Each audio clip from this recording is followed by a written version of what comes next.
Dia gambar. Oh ini. Oh itu ya.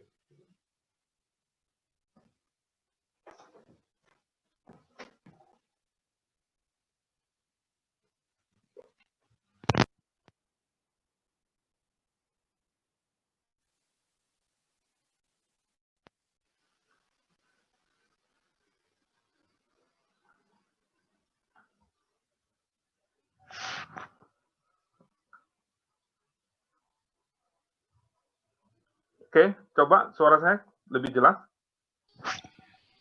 Jelas, Pak. Iya, Pak. Jelas, Pak. Videonya aja nih yang belum bisa. Kenapa ya?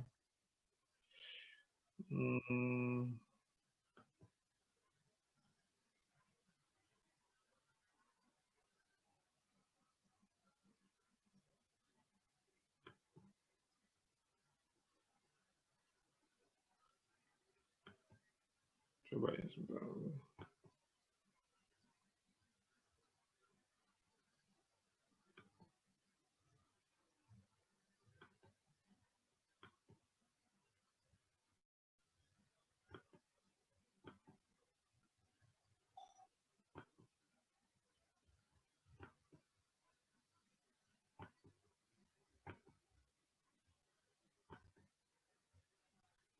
Nggak bisa juga ya. Ya udah nggak apa-apa ya, nggak ada videonya ya. Penting suaranya jelas dulu ya. Iya, Pak. Ya, jadi yang saya ulangi ya, kenapa saya minta kalian untuk memeriksa pekerjaan temanmu kemarin kuis minggu lalu?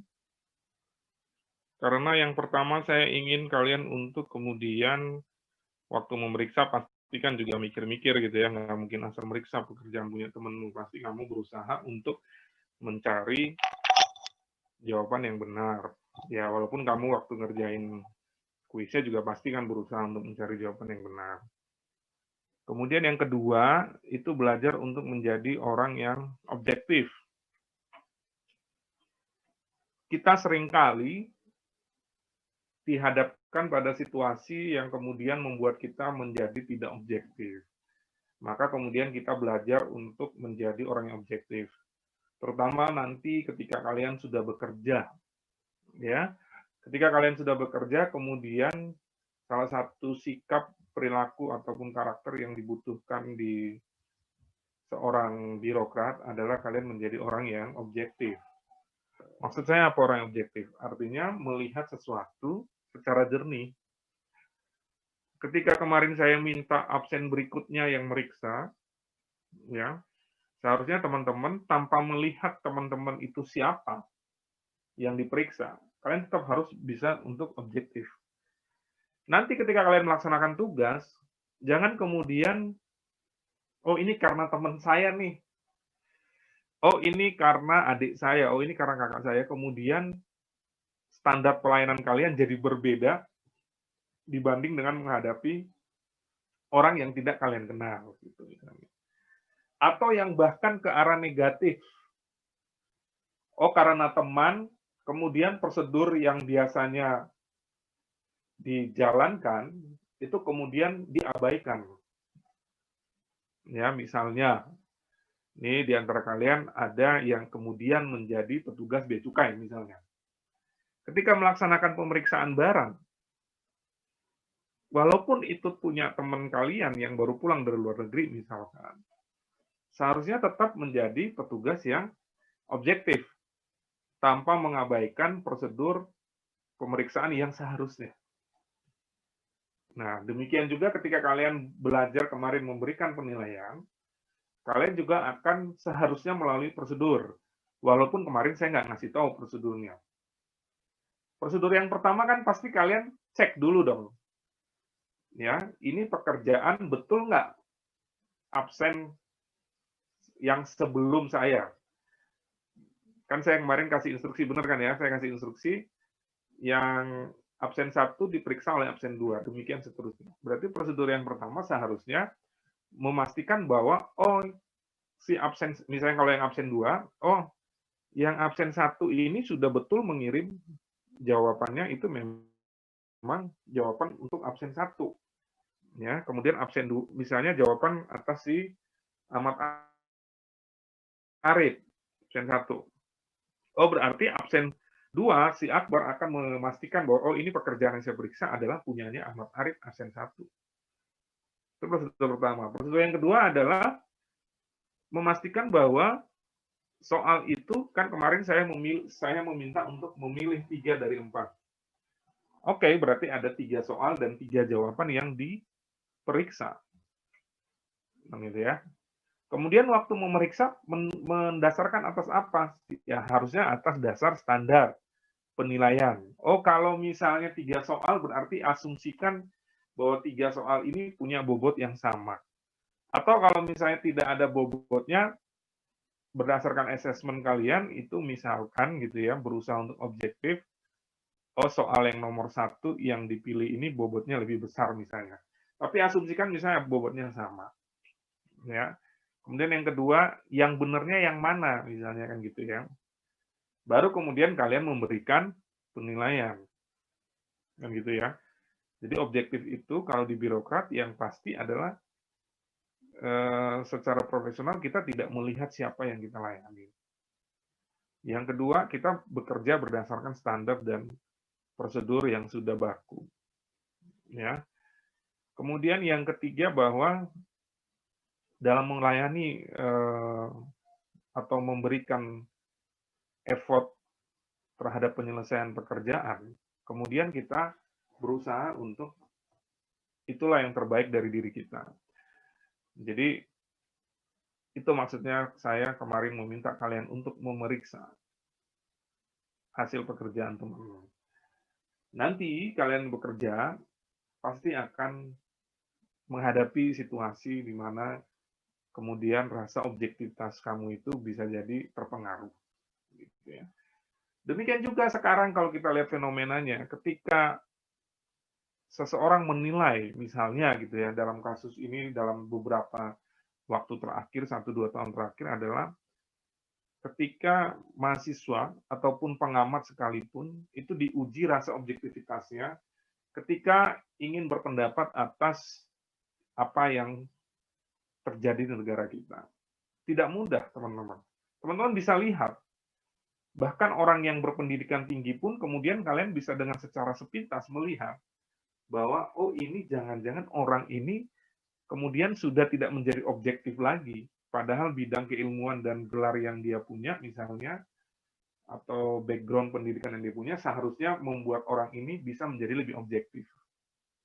Tetapi ada faktor-faktor lain yang kemudian rasa objektivitasnya itu kemudian jadi berkurang. Walaupun kita memang menilai orang itu juga dengan subjektivitas kita juga gitu ya. Tapi kalian pasti akan merasa lah dalam benak ketika melihat berita, melihat di media sosial maupun melihat di TV dan sebagainya gitu ya. Kalian akan menemukan banyak sekali. Sangat manusiawi memang orang itu kemudian sulit untuk selalu bersikap objektif. Sangat manusiawi gitu ya. Tetapi kita berusaha untuk kemudian jangan terjebak misalnya, oke, saya karena nggak suka sama orang itu. Oh, saya karena nggak suka sama lembaga itu. Gitu ya. Maka kemudian karena rasa ketidaksukaan itu kemudian objektivitasnya berkurang. Nah, ini sangat berbahaya ketika kalian nanti bekerja di dalam instansi pemerintahan, baik di pemerintah pusat, pemerintah daerah, di Kementerian Keuangan maupun kementerian manapun. Ketika kalian sudah mengedepankan lebih tinggi subjektivitas dibanding objektivitas.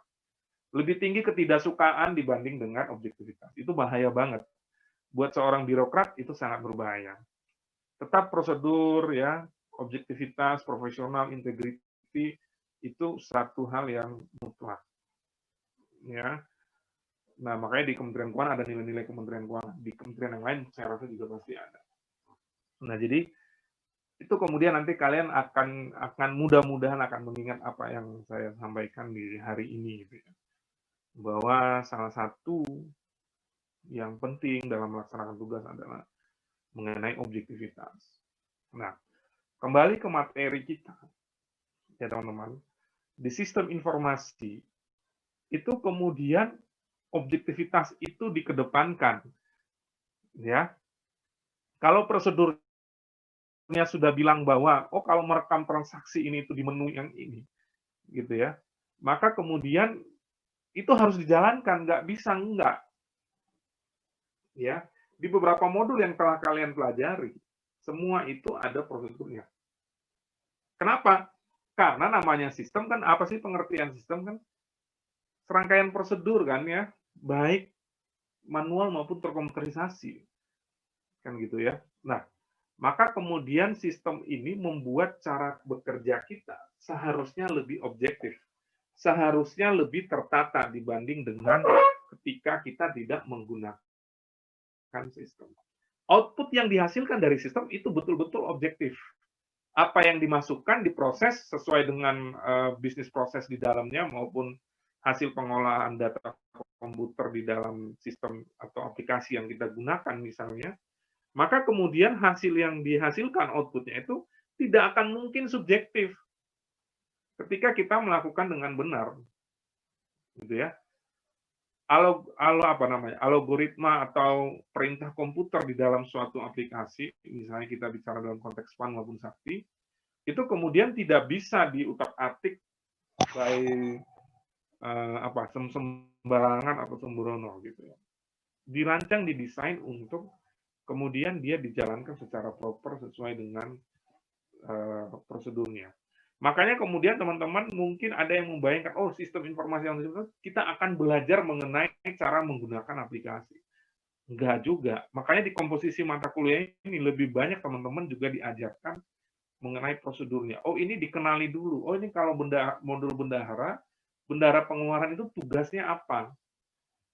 Ya, dia ngapain dengan modul bendahara ini? Outputnya apa? Hasilnya seperti apa yang dicetak dari modul bendahara? Gunanya untuk apa? Kemudian dari hasil output misalnya LPJ bendahara itu mau disampaikan ke siapa? Ya, maka kalian di dalam pelajaran sistem informasi akuntansi pemerintahan mungkin ada yang berpikir bahwa oh saya nanti akan belajar aplikasi. No. Belajar aplikasi iya, tetapi bukan semata-mata kita hanya belajar mengenai aplikasi. Aplikasi itu nanti submenu-menunya juga bisa berkembang. Yang kalian belajar sekarang, kalian tahu submenu ini bisa jadi nanti berkembang. Tetapi yang paling penting adalah bisnis proses dari berjalannya sebuah sistem informasi akuntansi pemerintahan. Ya, ketika kita bicara sistem informasi akuntansi pemerintahan, kemarin waktu di awal kan kita sudah sampaikan. Banyak sekali yang di dalamnya itu harus kita pahami. Hardware-nya, software-nya, manusianya, SOP-nya, ya kemudian output dari sistem itu sendiri. Nah, di dalam Sakti maupun SPAN ini kemudian kita mempelajari apa saja output yang dihasilkan dari setiap modul. Setiap modul itu digunakan untuk apa. Nah, sekarang teman-teman, kita akan lihat mengenai modul pembayaran. Tadi saya sampaikan link YouTube yang kemudian saya minta untuk melihat. Ya, link YouTube itu memang kemudian sudah sangat membantu semua satuan kerja dalam memahami Sakti. Ya, dalam memahami Sakti. Nah, teman-teman bisa lihat bahwa ketika kita memahami Sakti ini, tidak bisa, sekali lagi, tidak bisa, ujuk-ujuk langsung buka aplikasi Sakti. Ya, nggak bisa. Harus dipelajari dulu bisnis prosesnya. Tugas saya ngapain? Kalau saya sebagai operator, saya pakai menu yang apa? Nah, kita memilih menu yang mana, itu berdasarkan memang otorisasi yang dipunya. Makanya kemudian selalu di setiap modul itu dipisahkan otorisasinya. Mana yang operator, mana yang approver misalnya, atau verifikator dan sebagainya, itu harus dipahami dulu. Ya. Nah, sekarang kita kembali ke modul pembayaran. Layarnya udah tershare ya, udah terlihat ya. Oke ya. Jadi tadi sebelum masuk ke sini yang kenapa saya meminta kalian untuk memeriksa jawaban temenmu udah dipahami ya? Sudah cukup dipahami ya? Iya, Pak. Sudah, Pak. Sudah, Pak. Oke. Nah, sekarang kita masuk ke modul pembayaran. Tadi dari video, ya, itu saya pengen menunjukkan bahwa ketika seorang PNS menerima gaji di tanggal 1, itu ada satu proses yang mendahului sebelum terlaksananya pembayaran gaji masuk ke rekening pegawai yang bersangkutan di tanggal 1 ataupun tanggal 2 ketika hari kerja pertama itu jatuh di hari libur. Tetapi biasanya tetap sekarang dengan sistem yang sekarang, kita sudah berkomitmen bahwa walaupun hari libur gitu ya, tetap dia akan masuk ke rekening pegawai di tanggal 1 setiap bulan. Kalian tadi lihat mengenai gaji gitu ya. Nah, ketika kita bekerja di dalam sakti, kemudian tidak bisa sakti itu berjalan sendiri tanpa ketika suatu satker itu sudah punya daftar gaji yang kemudian menjadi menjadi hal yang utama sebelum diproses di dalam sakti. Ya. Daftar gaji itu kan isinya siapa yang menerima, siapa yang berhak. Nah, ketika kita membuat daftar gaji, itu pun juga ada prosedurnya. Apa itu? Daftar gaji itu pasti didahului dengan seorang pegawai itu secara resmi dapat menerima gaji ketika dia punya apa? Ketika dia punya surat keputusan. Surat keputusan pengangkatan PNS misalnya. Surat keputusan pangkat terakhir dia. Dan surat pernyataan melaksanakan tugas. Nah, proses-proses ini memang kemudian di luar dari proses yang ada di dalam sakti. Artinya apa? Maksud saya adalah proses itu harus disiapkan terlebih dahulu. Enggak ujuk-ujuk data itu ada di dalam sakti. Ngerti ya maksud saya ya? Jadi enggak ujuk-ujuk data itu ada dalam sakti. Sama ketika kita kemarin modul komitmen. Si kontrak yang didaftarkan itu enggak ujuk-ujuk ada di dalam modul komitmen, ya. Tetapi data kontrak itu dibuat, artinya kontrak itu ada proses buatnya. Setelah kontrak itu jadi, kemudian baru itu direkam, dimasukkan ke dalam modul komitmen. Demikian juga dengan daftar supplier, ya.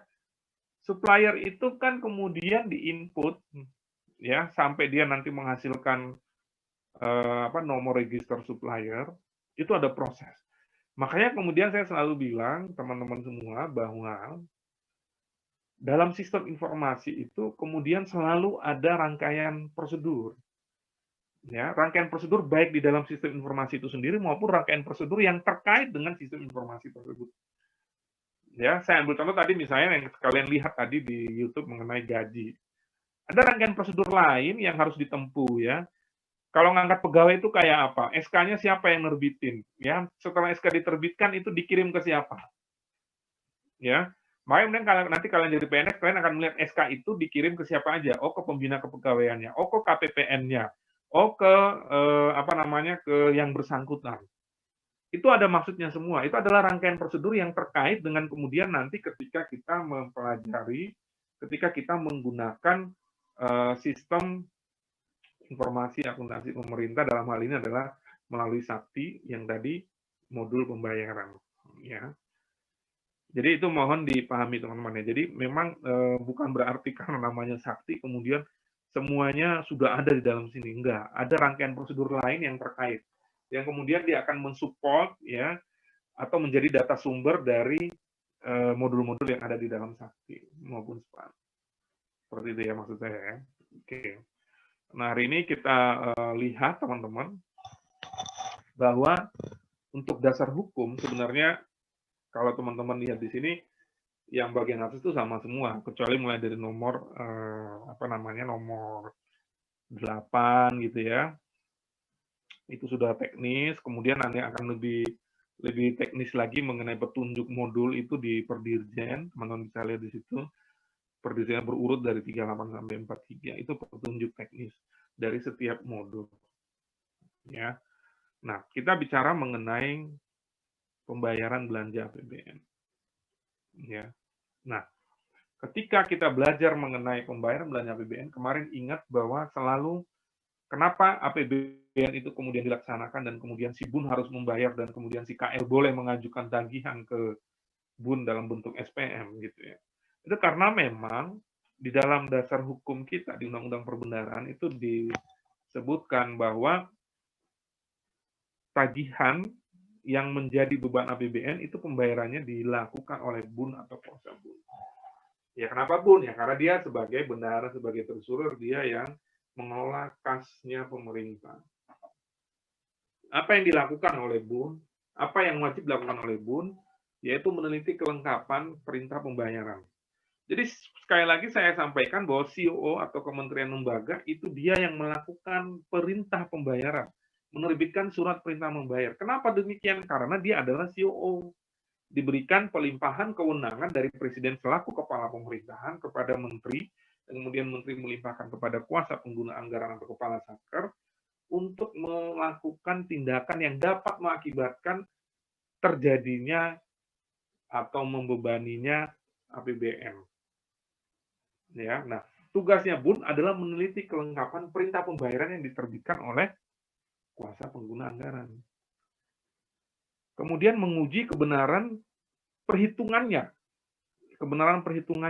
Jadi bukan menguji substansi kenapa si orang itu dibayar, ya, bukan menguji substansinya. Yang menguji substansi kemudian negara harus mengeluarkan uang untuk itu adalah si KL. Maka surat perintah membayar itu diterbitkan oleh KL. Ya, nah BUN kemudian menguji ketersediaan dana. Ini yang kemudian di dalam modul-modul, baik modul pembayaran, modul komitmen, ya, modul bendahara, itu semua memang sudah ada sebenarnya pengujian ketersediaan dana. Pengujian atau budget kontrolnya itu sudah ada. Nah, si BUN ini menguji ketersediaan, sekali lagi dia menguji untuk memastikan bahwa si Satker yang mengajukan SPM ini memang anggaran di dalam DIPA-nya masih tersedia. Ya, setelah semua oke, baru dia kemudian memerintahkan pencairan dananya. Ya, jadi bedakan ya, perintah pembayaran dan perintah pencairan dana. Perintah pencairan dana siapa yang diperintah? Bank operasionalnya yang diperintah untuk kemudian mentransfer sesuai dengan yang ada di dalam SP2D, surat perintah pencairan dana. Ya, demikian juga BUN bisa menolak. Ya, dia bisa saja untuk menolak ketika persyaratan yang diajukan itu tidak lengkap atau tidak memenuhi prosedur kelengkapan yang seharusnya dipenuhi oleh kuasa pengguna anggaran. Ya. Nah, kemudian teman-teman di dalam PP 45 ya, beberapa hal yang prinsip di sini adalah bahwa suatu tagihan kemudian itu dilakukan perintah membayar dan kemudian ada perintah pencairan dana, itu punya bukti yang sah. Bukti yang sahnya itu ada di mana? Di kuasa pengguna anggaran. Maka kemudian modul-modul yang kemarin teman-teman pelajari, ketika misalnya dipakai UP ataupun pakai les bendahara, itu bukti yang sah itu apa? Kwitansi misalnya ya. Itu direkam di mana? Di modul bendahara, ada di situ. Ya.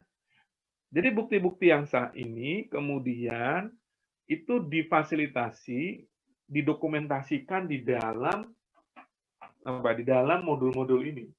Ketika dia kontrak pengadaan barang jasa, kontraknya harus di input dulu kan di dalam modul komitmen. Siapa yang dibayar suppliernya itu juga harus di input dulu. Nah, proses meyakinkan bahwa itu ada bukti yang sah itu dilakukan oleh kuasa pengguna anggaran dan perangkatnya. Ada pejabat pembuat komitmen, ada bendahara pengeluaran, ada pejabat penandatangan SPM. Ya. Nah, kemudian di sini juga ada disebutkan bahwa ya ada dua mekanisme, yaitu melalui uang persediaan dan melalui pembayaran langsung. Ya, kalau pembayaran langsung itu bisa langsung LS bendahara atau LS langsung ke pihak ketiga. Bedanya apa? Kalau bendahara berarti lewat rekening bendahara, kalau LS langsung pihak ketiga berarti lewat dari rekening bank operasional itu langsung ditransfer ke pihak ketiganya. Nah, ini beberapa definisi yang teman-teman seharusnya sudah tahu mengenai rekening kas umum negara, SPP, SPM, SP2D, uang persediaan ini kan kemarin sudah ya. Sudah kita pelajari kemarin seharusnya. Oke, nah kemudian sistem pembelian dan pembayaran teman-teman, ini ada beberapa. Ada sistem voucher, tanpa voucher, voucher pembayaran. Ya. Nah, saat ini yang kita lakukan itu adalah dia menggunakan mekanisme uang persediaan maupun pembayaran langsung. Ya. Kita tidak mengenal sistem voucher, tanpa voucher, gitu-gitu ya. Kita nggak pakai. Jadi dia langsung pembayarannya berupa kas yang diberikan oleh bendahara kepada yang berhak, atau ditransfer oleh bendahara kepada yang berhak, ataupun ditransfer secara langsung dari bank operasional ke pihak ketiga yang berhak. Ya, untuk saat ini seperti itu. Plus ditambah dengan kita punya mekanisme penggunaan kartu kredit pemerintah. Ya, nah ini selalu kita bicara mengenai modul yang ada dalam Sakti maupun SPAN, itu kemudian pasti dia ada alir yang saling terkait dengan modul-modul yang lain. Kita lihat di sini ya, di slide nomor 8 ini penting banget. Ada modul-modul yang terkait dengan modul pembayaran, itu tentunya pasti kita lihat di sini ada modul bendahara. Sebelum ada modul bendahara, itu juga pasti terkait dengan modul anggaran dulu. Modul komitmen. Ya, modul anggaran, dari anggaran itu kemudian ada modul komitmen, dari modul komitmen itu lahir kemudian kalau dia melakukan kontrak dan sebagainya, kemudian baru modul pembayaran.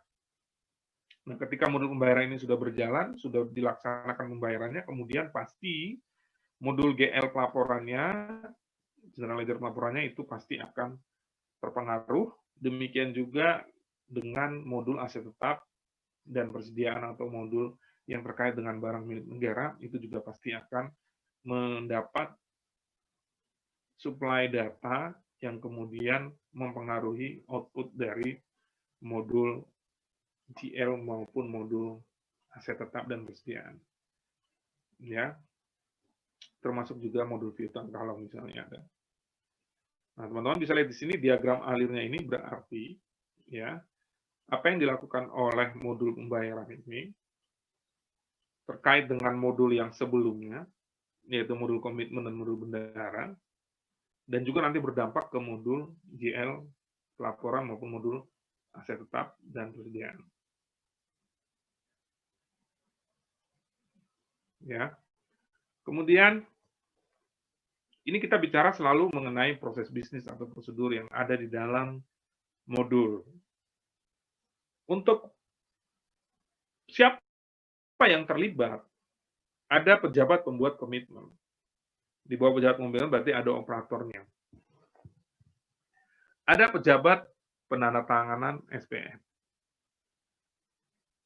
Ada KPPM. Nah, kuning pengajuan pembayaran itu oleh siapa? Oleh PPK. Berdasarkan apa? Berdasarkan bukti hak tagih. Outputnya apa? SPP. SPP ini yang kemudian menjadi input di PPSPM. Sebelum dia menerbitkan SPM, dia berdasarkan apa? Tidak mungkin SPM itu ujuk-ujuk muncul sendiri. Dia harus melalui si pejabat pembuat komitmen ataupun bendahara untuk menerbitkan SPP. Dari SPP itu kemudian baru terbitlah SPM. Nah, demikian juga si KPPN. Nggak ada ujuk-ujuk KPPN melakukan pembayaran kalau tidak ada SPM. Nggak ada itu. Pasti ada dulu SPM-nya. SPM ini yang kemudian diproses oleh kuasa bun atau KPPM untuk menghasilkan perintah pembayaran. Dalam hal ini dokumennya adalah SP2D. Ya, jadi dengan sistem informasi yang kita punya saat ini, kemudian tidak ada tuh barang yang ujuk-ujuk muncul, teman-teman. Berarti apa? Mengurangi risiko terjadinya sesuatu hal yang di luar kendali pemerintah, menghindari resiko fraud, meminimalisasi seminimal mungkin kecurangan yang dilakukan oleh salah satu pihak di antara 3 pihak ini. Ya. Jadi kalau misalnya si PPK bikin SPP asal-asalan juga belum tentu bisa keluar uang dari kas negara kalau penjadwalan SPM-nya teliti. Gitu ya. Nah, si KPPN juga tidak akan mungkin ujuk-ujuk mengeluarkan uang dari bank operasional kalau tidak ada perintah membayar. Jadi boleh dibilang saling cross check, ya, saling terkait. Nah, tadi kita bicara mengenai bahwa SPP itu didahului dengan bukti hak tadi. Ada perjanjian kontrak, gitu ya. Ada berita acara serah terima, bukti penyelesaian pekerjaan misalnya, kemudian ada kwitansi, ada daftar nominatif penerima pembayaran, misalnya tadi kayak daftar gaji, daftar honor, penerima perjalanan dinas, dan sebagainya. Bukti hak tagih itu kemudian menjadi dasar PPK kemudian memproses. Ya, maka PPK akan menguji tentunya kelengkapan dokumen tagihannya. Ini bendahara atau ini pelaksana kegiatan ngajuin bahwa ini sudah ada bukti penyelesaian pekerjaan. Nah, maka si PPK sebelum menerbitkan SPP, dia harus melihat dulu, bukti penyelesaian pekerjaan ini pekerjaan yang dari yang mana sih? Dari kontrak yang mana? Ya, dokumen kontraknya ada. Berita acara penyelesaian pekerjaannya ada. Di situ dia bisa lihat nilai rupiah yang ditagihkan berapa dan sebagainya, kesesuaian penyelesaian pekerjaannya itu dengan segala macamnya, kesesuaian spesifikasinya, kemudian kebenaran perhitungannya dan sebagainya. Itu dilakukan pengujian oleh si PPK, berarti perangkatnya si KPA, berarti COO-nya, bukan di KPPN. Nah, pengujian itu kemudian menghasilkan output dokumen yang kita kenal dengan SPP. Dihasilkan di dalam modul pembayaran ini. Ya. Nah, si SPP ini kemudian setelah dilengkapi dengan bukti hak tagih yang sudah diuji tadi, maka menjadi yang diteliti oleh BPSPM. Dia akan melihat, si SPP ini didukung dengan bukti hak tagih yang sudah di-verify oleh pejabat pembuat komitmen. Kemudian dia lihat, nah ini kalau kesesuaian spesimen tanda tangan dan segala macamnya ini juga bisa dilakukan secara elektronik. Kemudian dia lihat pihak yang menerima pembayaran itu siapa, ya, siapa sih yang menerima pembayaran ini. Makanya kemarin waktu di modul komitmen ada namanya daftar supplier. Daftar supplier tadi itu harus punya nomor register supplier. Ya, jadi ini juga dicek oleh si PPSPM. Ada nggak referensi supplier ini yang menerima pembayaran ini? Jangan-jangan nggak ada. Nggak mungkin ya. Harusnya pasti ada. Maka kemudian dia memeriksa juga kebenaran formal dokumen, surat keputusan, misalkan untuk supplier yang tadi misalnya banyak supplier, yaitu salah satu tipenya yaitu misalnya untuk pegawai, maka dia melihat kelengkapan kebenaran dari si dasar melakukan hak tagih tadi. Misalnya tadi kalian lihat di YouTube itu SPP mengenai gaji induk misalnya, ya. Maka kemudian harus ada daftar nominatif penerima gaji tadi, ya, sehingga bisa diteliti kebenaran pihak yang berhak menerima pembayaran pada SPP yang dicantumkan di dalam SPP yang diproses oleh pejabat pembuat komitmen tadi. Kemudian kebenaran perhitungannya juga dilihat, termasuk dengan perhitungan pajaknya, ya. Kemudian kesesuaian prestasi kerja, tadi berita acara penyelesaian pekerjaan itu, kalau dia bayar pakai termin, berarti sesuai dengan kesepakatan terminnya, ya. Pejabat penandatangan SPM juga harus melihat mengenai kode akun, kode bas yang digunakan oleh si SPP tadi, membebankannya ke akun yang mana.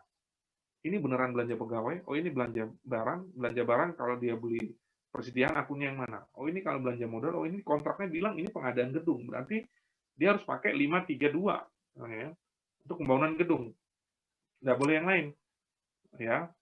Jangan kemudian bangun gedung tapi pakai akunnya 533 untuk peralatan mesin, ya salah dong. Seperti itu ya. Nah, ini kemudian teman-teman, kalau proses ini tidak dilakukan, maka akan mengganggu nanti di proses laporannya juga. Ketika akun yang digunakan salah, nanti ketika diaudit ketahuan tuh, oh ini akunnya salah loh. Gitu ya, ini akunnya salah. Bisa jadi temuan Badan Pemeriksa Keuangan. Dan sudah sering terjadi ini mengenai kesalahan akun ini. Jadi si PPSPM ini juga bertanggung jawab bahwa yang diperintahkan membayar itu sudah benar pembebanan akunnya. Gitu ya. Nah, setelah semua ini oke, baru kemudian keluarlah SPM yang menjadi dasar KPPN untuk melakukan perintah pencairan dana. Ya. Nah, SPM ini kemudian secara sistem tadi Sakti itu, ya dia akan masuk ke SPAN. Di KPPN itu ada, kemarin kita sudah lihat, ada front office, middle office, dan kepala seksinya. Ya, si SPM ini harus dilengkapi dengan apa? Surat pernyataan KPA, ya, kalau misalnya terkait dengan kontraktual dan sebagainya, surat persetujuan TUP, kalau misalnya dia mengajukan TUP, ada bukti setor dan sebagainya, atau dokumen pendukung lainnya sesuai dengan klasifikasi SPM-nya. Nah, kemudian si KPPN akan melakukan penelitian dan pengujian. Apa yang diteliti? Ya, kelengkapan dokumen pendukung SPM-nya. Menguji kebenaran perhitungan tagihannya. Kebenaran perhitungan tagihan itu berarti perhitungannya yang dilihat. Ya. Kemudian dilihat, oh ini ada nggak di DIPA-nya. Ya. Kemudian baru dilihat ketersediaan atau sisa pagu yang ada di dalam DIPA Satker yang bersangkutan. Jadi KPPN itu tidak melakukan pemeriksaan substansi material dari suatu tagihan. Contohnya gini, si KPPN menerima SPM bahwa ini ada SPM LS, gitu ya, atas pekerjaan pembangunan gedung. KPPN itu waktu melakukan perintah pencairan dana, dia tidak pergi datang ngecek si gedung tadi, udah selesai apa belum? Enggak. Yang melakukan pengecekan si gedung itu adalah yang menerbitkan SPM sepanjang proses di KPA tadi. Berarti si PPK waktu mengajukan tagihan ke SPP ke pejabat SPM, harusnya dia sudah periksa dulu, oh benar nih gedungnya udah selesai nih, kita bayar, gitu ya. Bukan kemudian KPPN yang ngecek gedung sana. Nah, makanya kemudian KPPN sebagai kuasa bendahara umum negara, waktu melakukan perintah pencairan dana, dia berdasarkan surat perintah membayar. Jadi yang memerintahkan membayar itu bukan KPPN, tetapi kuasa pengguna anggarannya atau si satkernya. KPPN itu memerintahkan pencairan dananya, gitu ya. Nah, ini yang konsep yang betul-betul teman-teman harus pahami, ya, sehingga teman-teman bisa memfilter berita-berita yang nggak benar. Misalnya, contoh, oh ini ada tunjangan guru belum dibayar. Kemudian dibilang karena KPPN-nya belum menerbitkan perintah pencairan dana. Tidak mungkin KPPN tidak menerbitkan perintah pencairan dana ketika SPM-nya sudah masuk ke KPPN dan itu benar. Ya. Jadi kadang-kadang kalau orang yang tidak mengerti seolah-olah bahwa kemudian Kementerian Keuangan, kuasa bendahara negara yang menghambat atas pencairan suatu anggaran atau APBN. Nah, kenapa? Karena perintah membayar itu bukan ada di KPPN. Perintah membayar itu adanya di kuasa pengguna anggaran. KPPN itu perintah pencairan dananya. Jadi kalau dananya nggak cair, itu bukan salahnya KPPN. Kesalahan itu pasti ada di kuasa pengguna anggarannya. Dia belum bikin SPM-nya, bisa jadi dia sudah bikin SPM tapi SPM-nya nggak benar, ya tidak ada bukti dukung SPM-nya sehingga sama KPPN ditolak.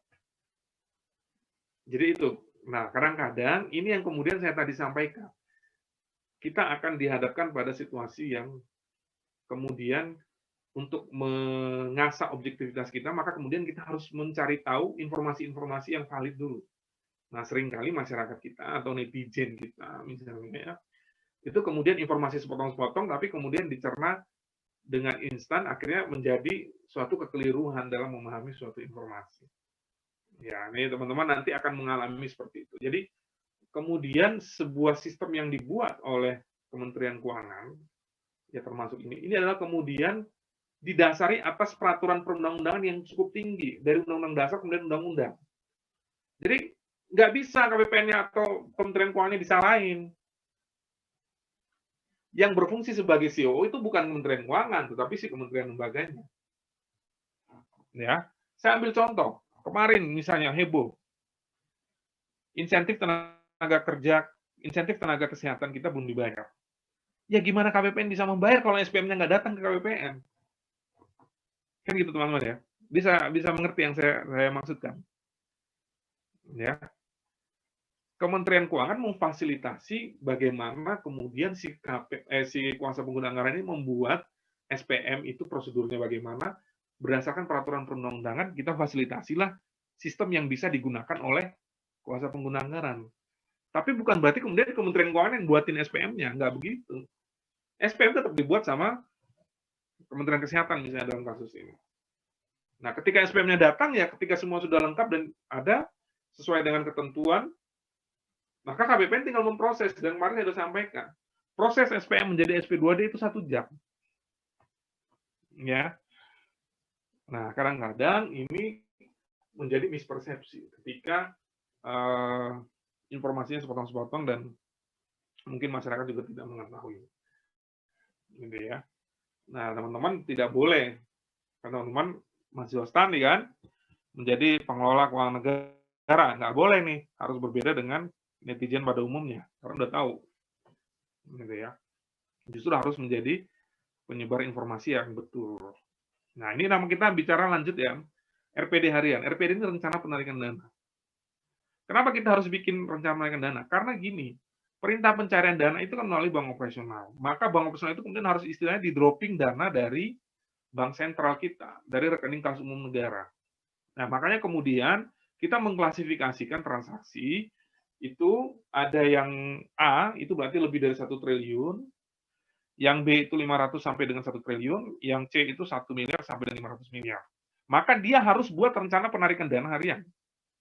Ya. Sehingga KPPN-nya tahu bahwa oh ini akan ada SPM nilainya di atas 1 triliun nih. Banyak SPM di atas 1 triliun. Contohnya misalnya DAU, dana insentif daerah gitu-gitu ya. Maka kemudian si KPA-nya itu menyampaikan KPPN-nya. Ini saya mau ada transaksi di atas 1 triliun nih. Dalam bentuk apa rencana penarikan dana hariannya tadi. Nah, itu kemudian menjadi informasi buat teman-teman di KPPN untuk melakukan ya kemudian di dalam proses SP2D-nya itu tidak terkendala dengan proses setelah SP2D-nya terbit. Ya, pencairan dana itu tidak terkendala. Oke, nah ini ada ketentuannya. Kalau di 1 triliun itu dia harus sampaikan berarti 15 hari kerja sebelum menyampaikan SPM. Ya, kalau 1 triliun. Kalau di 500 sampai 1 triliun itu berarti 10 hari sebelum pengajuan SPM. Kalau 1 miliar sampai 1 miliar berarti 10 hari kerja ya sebelum pengajuan SPM. Ada proses pemuktahiran. Ya ini untuk kan dia tadi misalnya oh saya 10 hari lagi saya akan mencairkan 600 miliar. Nah, di hari kelima sebelum itu dia kasih tahu KPPN lagi ya bahwa benar nih kemarin saya mau 600 miliar itu benar nih 605 miliar misalnya. Nah, KPPN kemudian itu nanti di dalam mekanisme kuasa bun dengan bun pusat ya mengenai dropping dana dan segala macamnya itu kemudian menjadi sumber informasi. Ya. Oke, nah kita sekarang masuk ke modul pembayaran. Modul pembayaran dia memproses perencanaan kasnya, surat perintah bayar, ya, perkiraan pencairan dana harian, resume tagihan atau SPP tadi, dan surat perintah membayar yang akan diajukan ke KPPN. Ya. Nah, ini interkoneksi Sakti dan SPAN, ini sebenarnya mirip sama yang kemarin ya, dengan waktu modul komitmen, pasti ada NRS gitu ya, kemudian ada nomor tagihan, ya ada kontraknya, ya, resume tagihan dan sebagainya. Ini semua data ini terhubung. Ini interkoneksi modul pembayaran di Sakti, ini tadi sebenarnya sudah disampaikan di awal tadi, berarti ada modul GL yang akan terpengaruh setelah pembayaran itu dieksekusi, kemudian modul pembayaran ini nggak bisa jalan kalau datanya belum ada di modul komitmen, dan tidak bisa jalan juga kalau misalnya untuk LS bendahara maupun UP bendahara tidak melalui modul bendahara. Ya. Dan yang paling penting adalah terkait dengan modul anggaran. Oke. Nah, ini beberapa role dari yang terlibat di dalam modul pembayaran ini. Yang pertama operator, ya, merekam SPP, cetak SPP, monitoring SPP-nya, kemudian periksa kesesuaian dan segala macamnya oleh validator atau PPK-nya.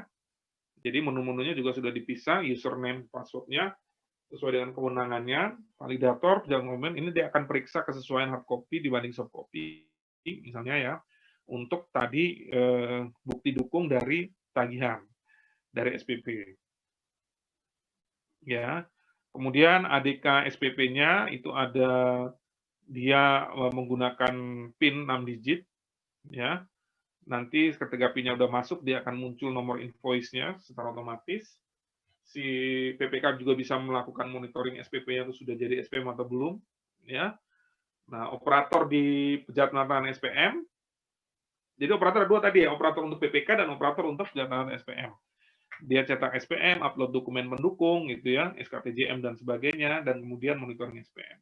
Approver atau si pejabat penataan SPM, dia harus memeriksa ya kesesuaian hard copy dibanding soft copy-nya, cek dokumen pendukung yang telah diupload, ya, kemudian validasi persetujuan SPM, dia nanti melakukan input PIN-nya dia, ya, untuk nanti sebelum jadi SPM-nya, ya. Kemudian nanti SPM-nya ini menjadi proses selanjutnya di KPPN gitu ya. Ketika sudah terbit, operator akan mencatat ya berdasarkan email yang dikirim oleh KPPN bahwa SP2D-nya itu sudah terbit, SP2 yang berapa segala macamnya secara otomatis. Oke, nah ini untuk beberapa data ya, feeder data-data yang kemudian ada di modul ini. Di modul pembayaran itu kalau ada yang berasal dari modul bendahara apa saja, ya SPM UP dan segala macamnya ini, modul komitmen itu dia menghasilkan SPM kontraktual, non kontraktual, gaji induk, ukuran gaji, gaji 13, gaji THR, gaji susulan, gaji lainnya. Kemudian ada pengesahan, pengesahannya untuk yang BLU ya teman-teman, untuk yang BLU. Nah ini format SPM teman-teman bisa lihat di sini ya, format SPM surat perintah pembayaran yang tadi saya sampaikan adalah dikeluarkan oleh kuasa pengguna anggaran. Di sini teman-teman bisa lihat gitu ya. Ini yang di sini jenis tagihannya ya. Oh, non gaji kontraktual. Nah, ini berapa nilainya? Oh, ini 297. Hitungannya dari mana 297? Ya. Itu nanti ada di SPP-nya. Nah, kemudian tanggal kontraknya, nomor kontraknya gitu ya. Nomor CAN-nya semua ada di sini. Ya. Kemudian kalau ada potongan SPM. Nah, dari SPM ini kemudian dia akan diproses di dalam SPAN oleh KPPN. Ya. Selalu menggunakan portal converter. Ya, jadi si yang data dari Sakti itu kemudian masuk ke SPAN. Di SPAN itu ada proses ada portal converternya sebelum diproses oleh mulai dari front office di KPPN, kemudian ke middle office, dan kemudian ke kepala seksi yang bertugas untuk approve SP2D-nya. Ya, oke.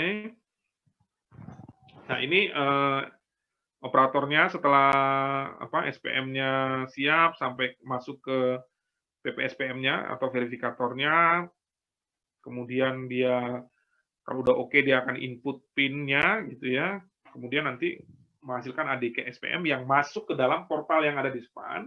Di dalam portal itu kemudian ada konverternya. Nah, di front office KPPN kemudian mengecek semuanya di situ gitu ya. Dan kalau misalnya membatalkan itu juga dilakukan di front office. Ya.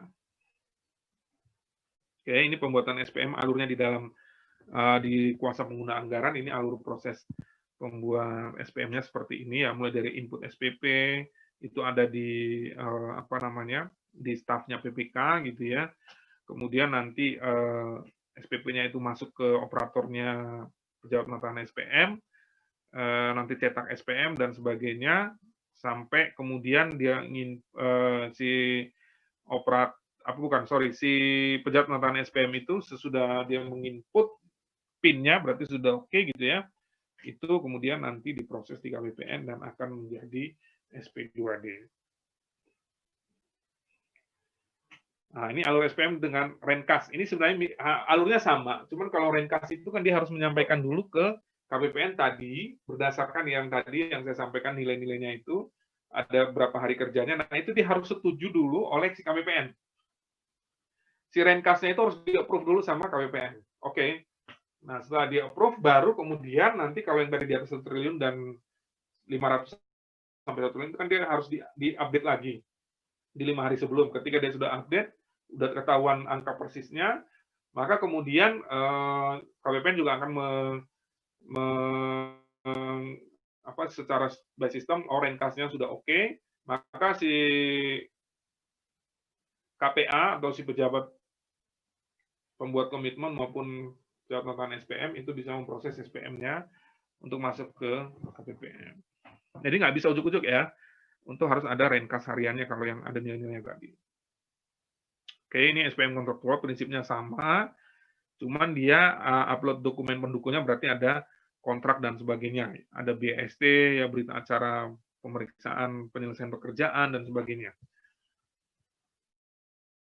Oke, yang ini non kontraktual berarti dia tidak pakai tadi ya kontrak dan sebagainya. Prinsipnya hampir sama, sebenarnya prinsipnya sama. Dari KPA itu outputnya adalah SPM, diproses di KPPN. Nah, ini alur pembatalan proses ADK SPM. Jadi SPM itu bisa saja ditolak gitu ya, ketika tadi apa yang dilakukan oleh KPPN itu tidak lolos gitu ya, misalnya tadi pagunya udah negatif dan segala macam, maka kemudian KPPN itu melakukan penolakan SPM. Nah, penolakan SPM ini melalui portal ya, melalui portal itu nanti yang akan mengirim email penolakan SPM. Ya. Ini alurnya teman-teman, ada 2 seksi di KPPN yang terlibat, seksi pencairan dana dan seksi bank, gitu ya. Kemudian kalau teman-teman lihat di sini bahwa di seksi pencarian dana itu ada front office-nya, ya front office-nya, kemudian ada middle office-nya atau reviewer-nya sebelum ke kasih pencairan dana. Nah, kasih pencairan dana ketika sudah oke, nanti kasih bank itu yang kemudian SP2D-nya di-approve sebagai dasar bank operasional untuk mengirimkan kas ke rekening pihak ketiga maupun ke LS bendahara atau ke bendahara untuk UP. Ya. Ini kalau ini SP2D nihil dan pengesahan berarti tidak ada, kalau pengesahan itu berarti tidak ada lagi kas yang keluar teman-teman ya. Contohnya adalah pengesahan untuk SP2D yang terkait dengan BLU atau SP3B. Nah, itu dia kalau tadi yang sebelumnya itu kan pakai ada bank nih ya, ada uang yang ditransfer dari bank operasional ke pihak ketiga. Kalau yang pengesahan atau nihil ini tidak ada bank dia prosesnya. Jadi hanya pengesahan saja bahwa ini SPM ini sudah disahkan sebagai SP2D membebani belanja, tetapi tidak ada lagi transfer uang. Jadi contohnya misalnya untuk Satker BLU. Satker BLU itu kan pengesahan. Kenapa? Karena uangnya ada di BLU, bukan lagi di bank operasional. Jadi BLU punya fleksibilitas sesuai dengan PP 23 sebagai turunan dari undang-undang perbendaharaan, dia boleh melakukan belanja secara langsung berdasarkan uang yang diterima oleh BLU. Jadi dia cukup melakukan pengesahan. Nah, pengesahan ini kemudian prosesnya sama, tetapi tidak lagi melalui bank, ya, karena uangnya sudah di BLU. Oke, ini tugas seksi pencairan dana teman-teman di KPPN gitu ya. Ada pemeriksaan SPM, konversi SPM, upload SPM di SPAN, kemudian validasi persetujuan SPM-nya, dan kalau misalnya ada surat tanggapan tadi penolakan maupun permintaan koreksi SPM. Ini beberapa di KPPN tadi ya, ada petugas di front office yang bertugas untuk mengkonversi, memvalidasi, kemudian ada di middle office itu masih ya staff juga, tapi dia berada di middle office untuk mereview tagihan yang ada di dalam SPM dan menyetujui, kasih, kemudian berdasarkan review dari staff middle office tadi, kemudian dia akan menyetujui tagihan dan kemudian ini yang diproses lebih lanjut. Jadi belum jadi SP2D ya, jadi SP2D-nya itu di seksi bank. Jadi ada 2 seksi. Jadi kalau kalian nanti lihat dokumennya itu kayak ada 2 seksi. Jadi seksi pencairan dana dan seksi bank. Seksi bank yang istilahnya tanda kutip yang punya bank operasional di KPPN. Ya. Nah ini seksi bank, jadi dia menerbitkan SP2D-nya. Kalau pengesahan ada penerbitan SP3, misalnya ada pengesahan negatif, itu kalau misalnya untuk retur dan sebagainya juga di seksi bank. Ini ada stafnya, ada kepala seksi banknya, ya. Kira-kira seperti itu. Kemudian ini ada beberapa risiko sama ya teman-teman ya, risiko-risiko yang terjadi bisa saja. Sekali lagi pasti kuncinya di data induknya. Jadi data induk ini sebisa mungkin harus valid, akurat. Jangan sampai ngawur gitu kan ya, mulai dari awal ya, dari data supplier, kemudian data kontraknya, ya, kemudian pengujian itu datanya semua itu juga harus valid, gitu ya. Ada pengendalian, pembatasan akses data induk sudah pasti, backup, ya, kemudian ada disaster recovery plan juga sudah dilakukan, ya. Saya rasa itu teman-teman masih punya waktu 3 menit, 4 menit untuk kalau ada yang mau ditanyakan, silakan.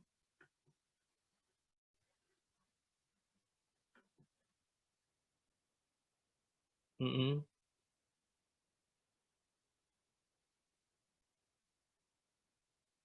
Mm-mm.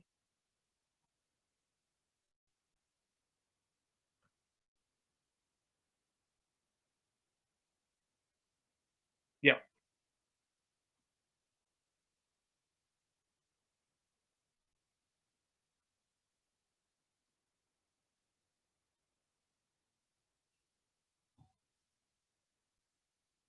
nggak bisa, nggak bisa. Harus melalui approve dulu. Sistemnya didesain seperti itu. Karena apa? Karena untuk memastikan mekanisme check and balance gitu ya. Itu yang tadi saya bilang. Jadi kita harus betul-betul memahami prosedur siapa-siapa yang terlibat di dalamnya. Jadi itu makanya ini kemudian jadi penting tadi saya kasih contoh gitu ya. KPPN tidak akan mungkin menerbitkan perintah pencairan dana tanpa SPM. Ya, seperti itu. Jadi nggak bisa tuh. Jadi walaupun di masyarakat bilang, oh ini kenapa tenaga kesehatan belum dibayar nih insentifnya. KPPN nggak bisa ngapa-ngapain. Nggak mungkin KPPN ujuk-ujuk membayar loh. Yang dibayar ki sopong kan gitu ya. Itu semua harus diuji dulu oleh si KPA-nya. Misalnya di rumah sakit. Oh rumah sakit ini saya punya tenaga kesehatan tuh orangnya ini. Yang dokter spesialis ini, dokter umum ini, yang perawat ini. Dokter spesialis itu dapatnya berapa, potongan pajaknya berapa, itu di sana. Jadi KPPN nggak bisa ujuk-ujuk misalnya mentransfer uang ke insentif tenaga kesehatan langsung ke tenaga kesehatan, nggak bisa. Nah, makanya kemudian pejabat penataan SPM pun dia nggak akan bisa menerbitkan SPM kalau tidak didahului dengan SPP, gitu teman-teman ya. Nah, jadi memang ini ada mekanisme pembagian kekuasaan sebenarnya. Nah, ketika mekanisme pembagian kekuasaan itu kemudian membuat konsekuensi bahwa semua orang yang dibagi kekuasaan tadi, pengelolaan keuangan itu harus bekerja dengan baik. Ketika satu tidak bekerja dengan baik, ya nanti yang lain akan terpengaruh. Itulah kira-kira deh. Mengerti ya? Sama kayak kamu ketika ke ATM. Ya. Kamu udah di ATM, udah kamu masukin kartunya, kalau nggak kamu udah kamu masukin kartunya, kamu input PIN-nya benar gitu kan. Terus kamu nggak nginput apa yang mau kamu lakukan, misalnya mau melakukan pembayaran kartu kredit, ya nggak akan jalan-jalan si ATM itu kan. Kayak gitulah, kira-kira seperti itu. Ya memang harus ada birokrasi, itu bagian dari sistem. Semua sistem apapun ada birokrasinya deh. Coba sebutkan apa yang nggak ada birokrasinya. Kamu bikin email ada birokrasinya nggak? Ya, ada kan? Kamu mau posting sesuatu di media sosial ada birokrasinya nggak? Ada gitu. Jadi memang jangan kemudian alergi dengan birokrasi. Nah, birokrasi ini diciptakan, dibantu dengan sistem ini supaya dia lebih efisien, lebih efektif, tetapi juga akurat dan sesuai dengan yang seharusnya. Gitu ya. Kira-kira seperti itu. Bahkan kita makan di warteg aja ada birokrasinya kan? Nah, itu ya. Sebenarnya birokrasi itu kan prosedur sebenarnya. Oke, ada lagi pertanyaan yang lain? Cukup jelas? Ya, kalau cukup jelas, waktunya juga udah habis. Teman-teman boleh mencari apa di YouTube misalnya gitu yang terkait dengan sakti dan sebagainya boleh aja. Itu kan tadi beberapa contoh yang saya dapat dari dosen koordinator untuk teman-teman bisa sama-sama melihat gitu ya. Ya, di YouTube mungkin ada banyak video yang lain yang bisa menambah pengetahuan dari teman-teman. Walaupun memang sekali lagi saya sampaikan, belum tentu nanti kalian bekerja itu kemudian ada yang menjadi operator atau ada yang ini belum tentu juga. Tapi paling nggak kalian sebagai mahasiswa STAN yang nanti akan ditempatkan baik di kementerian yang lain, ketika kalian nanti ditugaskan sebagai yang terlibat di dalam proses pencairan APBN ini, pelaksanaan APBN ini, mau nggak mau kalian harus menguasai lagi gitu ya. Nanti kalian bisa secara teknis melihat. Nah, sekarang tuh sangat mudah untuk belajar sebenarnya. Jadi nggak mungkin juga dalam satu semester ini kita mengajarkan kalian sampai mahir menggunakan aplikasi. Enggak. Bukan itu tujuannya di sini ya. Tapi ketika nanti kalian di dalam dunia nyata menghadapi kondisi di mana kalian diperintahkan untuk menjadi operator dan sebagainya macamnya, mekanisme untuk mempelajari aplikasi ini sangat banyak gitu ya.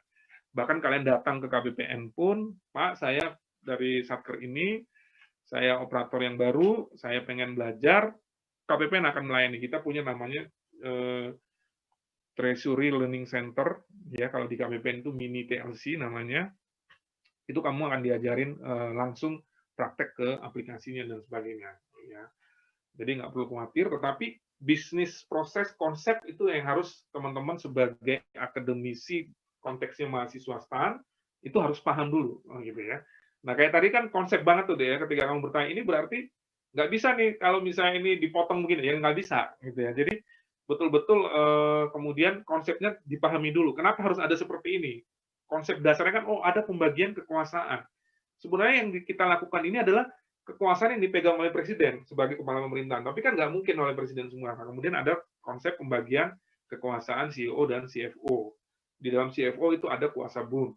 Ya, si kuasa BUN ngapain, segala macamnya itu ada proses pembagian kekuasaannya lagi. Kewenangan itu ada proses pembagian kewenangan. Jadi, kalau tidak ada proses pembagian kewenangan, nggak berarti presiden nggak perlu dibantu oleh menteri. Menteri juga nggak perlu dibantu oleh kita, kan gitu ya.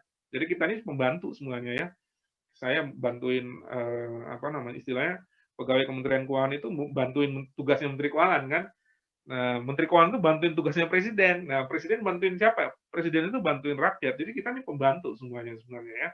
Pelayan masyarakat, membantu masyarakat dalam konsep pelaksanaan APBN sesuai dengan peraturan perundang-undangan yang berlaku. Kira-kira seperti itu teman-teman ya. Kalau tidak ada lagi, saya tutup kuliah kita. Sampai ketemu minggu depan, itu pertemuan terakhir sebelum UTS ya. Oke. Demikian, selamat sore. Wassalamualaikum warahmatullahi wabarakatuh. Waalaikumsalam warahmatullahi wabarakatuh. Pak. Terima kasih, Pak. Terima kasih, Pak. Ya. Terima kasih, Pak.